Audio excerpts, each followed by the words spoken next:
And you, the Australian people, you're led to the slaughter like a, blind sheep, and you don't know what the hell is happening. Wake up to yourselves, Australians. You're taken for a bloody ride here like sheep to the slaughter.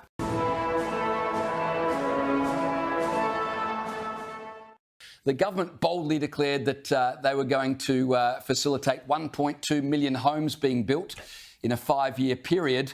Well, that's lagging, to put it mildly. Housing approvals are slow, completions are almost non-existent, and all the while we're experiencing a housing shortage.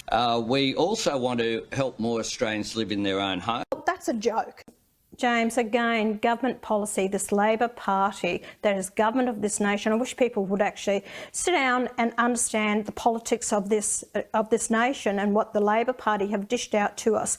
It all comes from high immigration, have no doubt about it. You can't bring people in the country if you don't have enough housing. We're short about 650,000 houses in Australia. You've got people, working people, who are living in tents and living in wherever they can, couch surfing, whatever, because they can't afford accommodation. Reach for the stars. Your rental is below 1% in most places throughout the whole country, so there's no rental accommodation.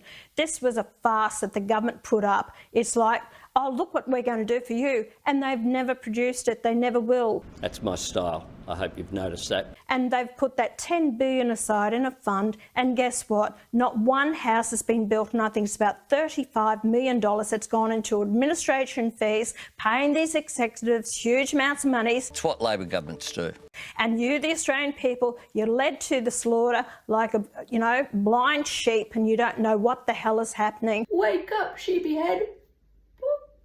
Bah. I wish people would understand, because you don't understand the impact it's going to have on us and future generations. And the housing is a big issue. In a country like this, we can't provide housing for Australians, or the great Australian dream of owning your own home. This is disgusting in a country like Australia. And we need a better government. We'll turn boats back. Turning boats back means that you don't need offshore detention. 160 people arrived illegally in Australia on 48 boats. You didn't turn back the boats. No. Is that not accurate? No. And what confidence do people have that you will turn back the boats? We have said that we support Operation Sovereign Borders. There is a difference that we have over temporary protection visas. Did you wrong on radio this morning? People will make their... We have been very clear. Albanese is the most pathetic, gutless Prime Minister I have ever known. And I actually am so angry with him in the leadership role of this nation that I cringe when I see him. I cringe when I hear their policies. I cringe for the future of this nation.